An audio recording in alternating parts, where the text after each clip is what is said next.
अस्सलामुअलैकुम बच्चों, उम्मीद करता हूँ कि आप सब खैर आफियत से होंगे। आपको बताता चलूँ, आज का जो हमारा लेक्चर रहेगा वो लाइन्स एंड एंगल्स के रिगार्डिंग रहेगा। तो आपको बताता चलूँ, आप अगर चैनल पर नए हैं तो चैनल को सब्सक्राइब कीजिए। चैनल का नाम है ER मीर। ठीक है बेटा, चलो चलते हैं। आज हम इंट्रोडक्शन करेंगे लाइन्स एंड एंगल्स की। मैं आपका होस्ट बशीर अहमद मीर। चलो पहले हम बेसिक टर्म्स कुछ सीखते हैं। तो लाइन क्या होती है बेटा, उसके बाद लाइन सेगमेंट क्या होती है, उसके बाद रे क्या होती है, उसके बाद टाइप्स ऑफ लाइंस पढ़ेंगे, उसके बाद एंगल्स का कंसेप्ट आएगा और टाइप्स ऑफ एंगल्स का कंसेप्ट आएगा।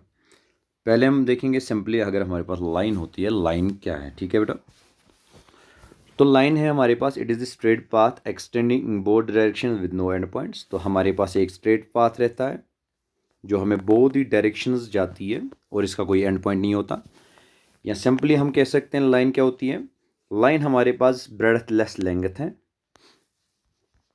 ठीक है बेटा, इसको हम कह सकते हैं ब्रेडथलेस लेंथ।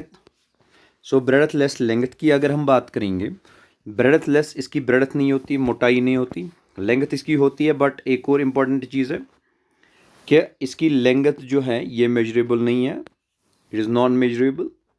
सो मेजर नहीं कर सकते लेंथ, बट लेंथ होती है बट मेजर नहीं कर सकते। सो ब्रेडथ नहीं होगी, हम ऐसे कहेंगे ये हमारे पास लाइन है, इतनी ज़्यादा मोटी है, इतनी इतनी ऐसे ऐसे करेंगे तो ये हमारे पास लाइन नहीं बन जाती है। सो लाइन का हमें पहली बात, आपने ये हमारे पास ब्रेडथलेस लेंथ है, लेंथ इसकी होती है but can not be measured. दूसरी बात, it has no end points, इसका कोई एंड पॉइंट नहीं होता।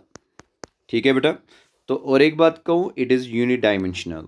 तो हमारे पास ये यूनिडायमेंशनल होती है, दैट मीन्स ये वन डायमेंशनल है, तो इसमें लेंथ ही होती है, ब्रेडथ का कोई कंसेप्ट नहीं होता। इसके बाद दूसरा हमारे पास आता है length line segment. Line segment is a part of line that includes two points called and points.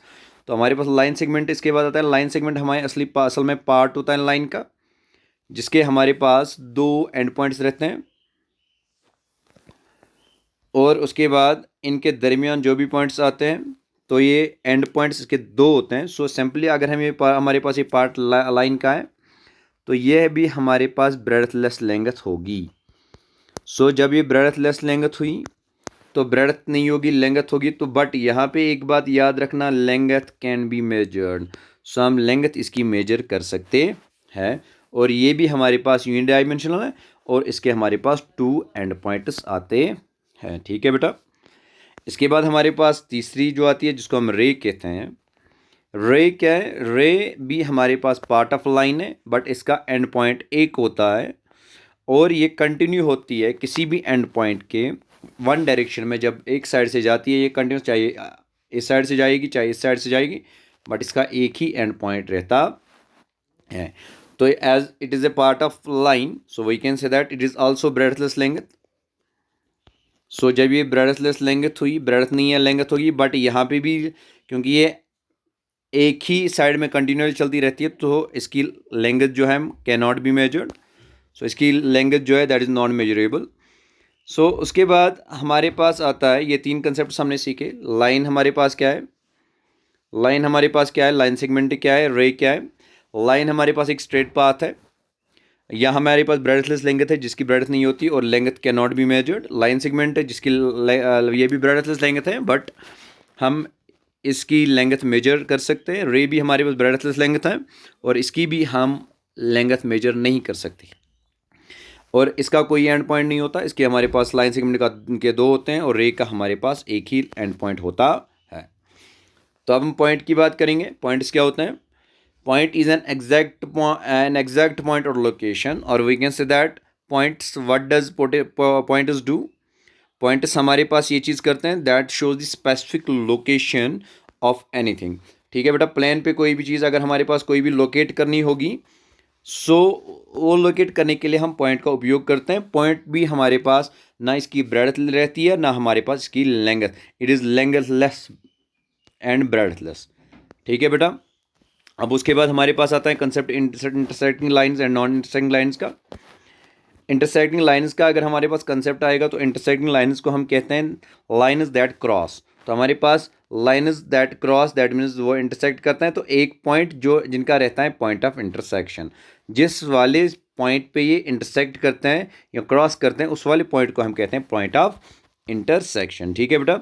उसके बाद होता है नॉन इंटरसेक्टिंग लाइंस, जो इंटरसेक्ट ना करते हो, that means lines that never cross and are always the same distance apart. तो इसका मतलब वो वाली दो लाइंस जो कभी भी क्रॉस नहीं करती और इनके दरमियान हर जगह पे जो डिस्टेंस है वो सेम ही रहेगी। सपोज 1 2 3 इन डायरेक्शंस पे, लोकेशन पे, 1 लोकेशन पे या 2 लोकेशन पे या 3 पे इनकी डिस्टेंस सेम रहती है। उसके बाद हमारे पास परपेंडिकुलर लाइंस होती है। परपेंडिकुलर लाइंस क्या होती है? परपेंडिकुलर लाइंस वो वाली लाइंस होती है जो इंटरसेक्ट करती है, बट जो इंटरसेक्ट करेंगे तो वो 4 राइट एंगल्स बनाती है। ठीक है बेटा। सो यहाँ पे अगर हम बात करेंगे 2 lines that intersect to form 4 right angles, उनको हम कहते हैं परपेंडिकुलर लाइंस। उसके बाद हमारे पास कंसेप्ट आता है एंगल्स का। सो एंगल क्या होता है? एंगल हमारे पास एक शेप होती है जब हम फॉर्मड बाय 2 लाइंस और rays diverging from a common point, जिस पॉइंट को हम नाम देते हैं वर्टेक्स। इसका मतलब है दो अगर हम ए वाला पॉइंट हमारे पास है, ओ पॉइंट है, तो यहाँ से हमारे पास 2 रेज निकली, रे 1 और रे 2। तो इन दोनों को हम क्या कहते हैं? ये हमें लाइन बनाती है, सॉरी ये हमारे पास एंगल बन जाता है। ठीक है बेटा। ये एंगल जो बनेगी, ये वाली इनिशियल लाइंस, ये जो रेज दोनों हैं इनको हम कहते हैं आर्म्स। तो ये वाली हमारे पास रहती है इनिशियल आर्म या इनिशियल रे, ये वाली रहते हैं टर्मिनल रे। ठीक है बेटा। तो अब यहाँ पे इसी तरीके से इन एंगल्स के on the base of measurement तो हमारे पास कुछ टाइप्स आते हैं। जैसे हमारे पास आएगा acute angle, right angle, obtuse angle, straight angle, reflex angle, उसके बाद एडजेसेंट एंगल, लीनियर पेयर, उसके बाद वर्टिकली अपोजिट एंगल्स। तो पहले हम एक्यूट एंगल्स की बात करेंगे। एक्यूट एंगल्स हमारे पास वो टाइप के एंगल्स होते हैं जिनका मेजर 0 डिग्री और 90 डिग्री के दरमियान रहेगा। So we can say that हमारे पास अगर हमारे पास एंगल है that is from 1 to 89 including 1 और 89, तो ये हमारे पास एंगल आता है एक्यूट एंगल। ठीक है बेटा। तो सपोज हम 18 डिग्री लेते हैं, 45 डिग्री लेते हैं, 33 डिग्री लेते हैं, 88 डिग्री लेते हैं, 22.5 है, 7 है, ये सारे हमारे पास एक्यूट एंगल्स हैं क्योंकि इनका मेजर जो है वो लाइक करता है 0 से बड़े एंगल्स रहेंगे बट छोटे रहेंगे 90 डिग्री से। अब जो 0 के बराबर होगा उसको हम कहते हैं ज़ीरो एंगल, जिसका मेजर होगा, जिसका 90 के बराबर होगा उसको हम कहते हैं राइट एंगल। ठीक है बेटा। इसके बाद सेकंड हमारे पास आता है राइट एंगल। राइट एंगल मैंने आपको पहले भी कहा, राइट एंगल वो वाला एंगल होता है जिसमें हमारे पास मेजर जिसका होगा कितना बेटा? जिसका मेजर हमारे पास 90 डिग्री होगा उस एंगल को हम राइट एंगल कहते हैं। An angle formed by the perpendicular intersection of 2 straight lines an angle of 90। अगर हमारे पास 2 परपेंडिकुलर लाइंस है तो यहाँ पे जो एंगल बनेगा वो 90 ही बनेगा। उसके बाद ऑब्ट्यूस आएगा। ऑब्ट्यूस वाला वो वाला एंगल है जिसका मेजर 90 से बड़ा। सपोज हम थीटा ले लेते हैं, थीटा इज रिप्रेजेंटिंग एंगल। सो 90 से बड़े होंगे और 180 से छोटा होगा जिसका मेजर, उसको हम क्या कहते हैं? उसको हम कहते हैं ऑब्ट्यूस एंगल। जैसे हमारे पास आएगा यहाँ पे एग्जांपल्स है 135, 93, 174, 117.8, 110, 157। ठीक है बेटा। तो हम यहाँ पे कह सकते हैं angle measures greater than 90 degrees but less than 180 degrees, उसको हम क्या कहते हैं? Obtuse angle. उसके बाद हमारे पास है स्ट्रेट एंगल। स्ट्रेट एंगल जिसका सम कितना होगा बेटा? एग्जैक्टली 180 डिग्री होगा। ठीक है बेटा। Straight angle changes the direction two point the opposite way, it looks like a straight line, it measures 180 degree, half of the revolution और 2 राइट एंगल्स। तो बेटा यहाँ पे आप देख लीजिए ये हमारे पास स्ट्रेट लाइन है, तो इसका मतलब ये वाला एंगल जो बनेगा, अगर यहाँ से हम एंगल मेजर कर रहे हैं ओ से, तो इसका मतलब इसके अपोजिट में जो लाइन आएगी वो वाला एंगल फॉर्म क्या करेगा बेटा? 180 डिग्री, और इस वाले एंगल को हम स्ट्रेट एंगल कहते हैं। उसके बाद रिफ्लेक्स एंगल आते हैं। रिफ्लेक्स एंगल वो वाले एंगल होते हैं जो 180 से बड़े होंगे बट छोटे होंगे 360 डिग्री से। तो 180 से ज़्यादा दैट मीन्स 266, 230, 237, 224, 197, 242, इनको हम कहते हैं कि ये सारी जो एंगल्स हैं ये रिफ्लेक्स एंगल्स हैं।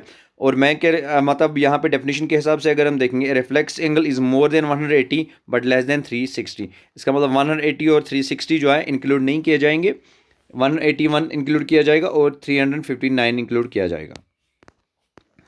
सो बेटा आज ये इंट्रोडक्शन हुई, मैं आपका मैथमेटिक्स ट्यूटर आपको बताता चलूँ, अगर अभी तक आपने इस चैनल को सब्सक्राइब नहीं किया सब्सक्राइब कीजिए, ER मीर चैनल का नाम है। अगर आपको कोई कन्फ्यूजन है तो आप कमेंट करके बता सकते हैं या आप व्हाट्सएप कर सकते हैं 7006752810 पे। ठीक है बेटा, थैंक यू।